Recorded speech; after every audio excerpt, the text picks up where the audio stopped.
रहीम। आज हम डिस्कस करने जा रहे हैं iterative method to solve the first order difference equation. इस मेथड के आपको बहुत सारे नाम नज़र आएंगे। अक्सर ये न्यूमेरिकल मेथड लिखा होता है या मैथमेटिकल मेथड या रिकर्सिव मेथड भी लिखा होता है। तो हमारे पास एक न्यूमेरिकल एग्जांपल है, हम इस एग्जांपल से आगे मूव करेंगे और सॉल्व करेंगे इसको आइटरेटिव मेथड। सिर्फ 2 पॉइंट्स हैं जिनको आपने माइंड में रखना है, अदरवाइज़ ये बहुत ही सिंपल और बहुत ही ईजी मेथड है। अब देखिए हमारे पास एक इक्वेशन है t एंड t-1 की फॉर्म में दी हुई है। अब t-1 प्रीवियस लाया गया छोटी चीज़ है, t कैपिटल है, तो इस बड़ी रकम को हम एक तरफ रखेंगे और इसको मूव कर देंगे दूसरी तरफ। yt is equals to 3 minus 2yt-1। ठीक है, अगर हमारे पास t+1 होता है और t होता है, यानी लेट्स सपोज अगर ये हमारे पास क्वेश्चन ऐसे होता yt+1 plus 2yt is equals to 3, तो हम बड़ी रकम को यहीं रहने देते और इसको मूव कर देते उस तरफ। ठीक है, तो ये आपने इसको पहले रीअरेंज करना है और उसके बाद आप देखें कि हमारे पास y naught is equals to 5 दिया हुआ है। नॉट मीन्स यहाँ पे देखिए ये t है, यानी t अगर 0 होगा तो वहाँ पे y की वैल्यू क्या बनती है, 5 बनती है। तो एक चीज़ और आपने याद रखनी है कि जब हमारे पास t-1 की इक्वेशन होगी तो हम यहाँ t को 0 नहीं पुट कर सकते। ठीक है, यहाँ पे तो हम t को 0 पुट कर सकते हैं, लेकिन यहाँ पे हम जब हमारे पास t-1 की फॉर्म है तो हम स्टार्ट कहाँ से करेंगे, t इज इक्वल्स टू 1 से स्टार्ट करेंगे। तो आप यहाँ पे देखें, स्टार्ट करते हैं if t is equals to 1, तो ये हो जाएगा y1 is equals to 3 minus 2y, चूँकि हम t को 1 पुट कर चुके हैं, 1 माइनस 1, तो ये हमारे पास आ जाएगा y1 is equals to 3 minus 2y 0।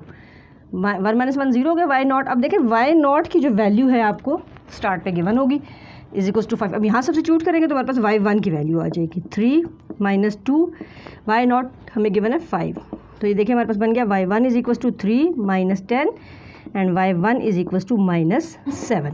ठीक है, अब हमने t को 1 पुट किया था, अब हम दोबारा t is equals to 2 put करते हैं। t इज इक्वल टू इस इक्वेशन में पुट करेंगे y2 is equals to 3 minus 2y2 minus 1, y2 is equals to 3 minus 2 minus 1, यहाँ पे क्या आ जाएगा y1।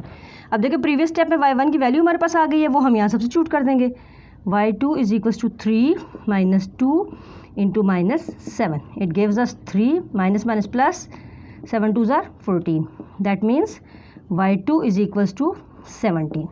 Now again we can find the value of y3, यहाँ पे हम t2 पुट कर चुके हैं। now let t is equals to 3, y3 is equals to 3 minus 2 y3 minus 1, y3 is equals to 3 minus 2 y2, y3 is equals to 3 minus 2। अब y2 हम find कर चुके हैं 17, तो यहाँ हम पुट कर लेंगे इसको 3 minus 34, y3 is equals to minus 31।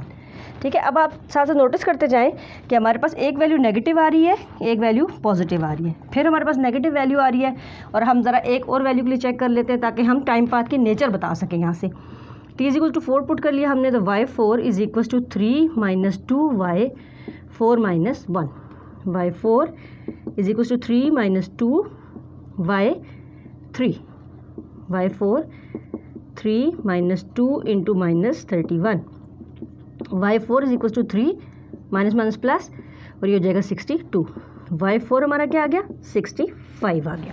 ठीक है, अब आप देखें कि वैल्यूज़ में नेगेटिव पॉजिटिव ऐसी टर्म्स आ रही हैं, और उसके बाद हमने देखना है कि डिफरेंस यहाँ पे ज़रा हमारे पास कोई ये जो हमारे पास वैल्यूज़ आएंगी, इन्हीं वैल्यूज़ को देख कर और इन्हीं के साइन को देख के हमने अपने जो टेबल होगा या हमारा जो टाइम पाथ है उसकी हमने नेचर बतानी है कि इस क्वेश्चन का जो टाइम पाथ है उसकी नेचर क्या होगी।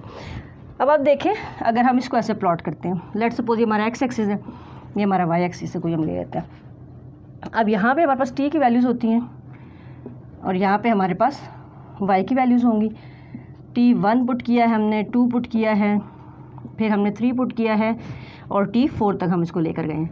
तो इस साइड पे भी चूँकि हमारे पास पॉजिटिव नेगेटिव दोनों वैल्यूज़ आ रही है, तो हम इस तरह से दोनों तरफ चलाएंगे। अब देखें यहाँ पे अगर कोई टर्म्स होती हैं 5 के डिफरेंस से हम ले लेते हैं, अगर माइनस प्लस 5 10 15 20, और यहाँ पे minus 5 minus 10 minus 15 minus 20 minus 25 minus 30 and so on. क्योंकि देखिए हम 31 तक जाना है, तो हम इसको थोड़ा सा ऐसे लिख लेते हैं। अब आप देखें जब हमारे पास टी को हमने 1 पुट किया था तो वाई हमारे पास क्या था -7, यानी ये t1 था और 7 यहाँ कहीं -7, ठीक है। और जब हमने टी को 2 पुट किया है तो हमारे पास क्या आ गया 17, t2 है तो इसका मतलब 15 17 समवेयर हेयर, यहाँ पे, ठीक है। फिर हमने टी को 3 पुट किया तो -31, 3 पुट किया तो 20 30 31 यहाँ कहीं होगा 31, ठीक है।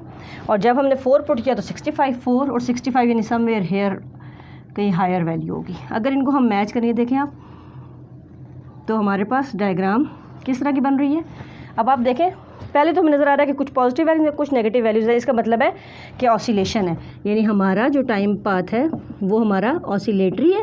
और उसके बाद आप देखें कि अगर ये हमारी इक्विलिब्रियम पोजीशन होती तो इक्विलिब्रियम से दूर जा रहे हैं हम, यानी यहाँ से वैल्यू ये ग्रेटर है फिर ये ज़्यादा यानी एक्सपैंड कर गया है स्विंग, और यहाँ पे भी देखें वैल्यू और ज़्यादा बढ़ रही है। इसका मतलब है कि हमारा टाइम पाथ जो है नेगेटिव साइन की वजह से कभी नेगेटिव कभी पॉजिटिव साइन की वजह से ऑसिलेटरी है, और जो वैल्यूज़ आ रही हैं उनका डिफरेंस बहुत बड़ा है, तो इस वजह से हमारा टाइम पाथ जो है वो हमारा क्या आ जाएगा ऑसिलेटरी एंड डाइवर्जेंट। तो ये है हमारा आइटरेटिव मेथड जिसमें हम बार बार वैल्यूज़ को चेंज करते हैं और जो हमारे पास वैल्यूज़ आती हैं फिर उनके आंसर्स आते हैं, वहाँ से हम इसको प्लॉट कर सकते हैं और इसकी नेचर भी बता सकते हैं।